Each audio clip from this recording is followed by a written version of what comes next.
২৭ November Sheikh Hasina, Sajeeb Wazed Joy ও সাইমা ওয়াজেদ পুতুল সহ ৪৭ জনের বিরুদ্ধে প্লট জালিয়াতির ৩ মামলার রায় ঘোষণা করা হবে। রোববার ঢাকার পঞ্চম বিশেষ জজ আদালতে উভয় পক্ষের যুক্তিতর্ক উপস্থাপন শেষে রায়ের তারিখ ধার্য করেন আদালত। মামলার একমাত্র গ্রেফতারকৃত আসামি রাজুকের সাবেক কর্মকর্তা খুরশিদ আলমের আইনজীবী যুক্তিতর্কে বলেন, সরকারি কর্মকর্তা হিসেবে ঊর্ধ্বতন কর্মকর্তার সকল আদেশ পালনে বাধ্য ছিলেন তিনি। কিন্তু এ সময় বিচারক তাকে পাল্টা প্রশ্ন করেন, ঊর্ধ্বতনদের অবৈধ আদেশ পালনেও তিনি বাধ্য ছিলেন কিনা। পূর্বাচল নতুন শহর প্রকল্পে অবৈধভাবে ৩০ কাঠা সরকারি জমি নেওয়ার অভিযোগে মামলা ৩টি করে দুদক।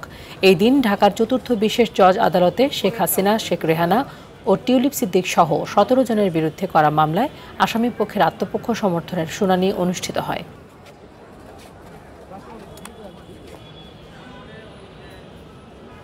আমাদের আর্গুমেন্ট ছিল এই মামলায় যে দুদকের যে বিধি আছে বিভিন্ন প্লট বরাদ্দ সংক্রান্ত, সেই প্রথমত রাজুকের বিধি মোতাবেক প্রথম অ্যাপ্লিকেশন করতে হয় একটা রাজুক বরাবরে, তারপর হলফনামা দিতে হয়।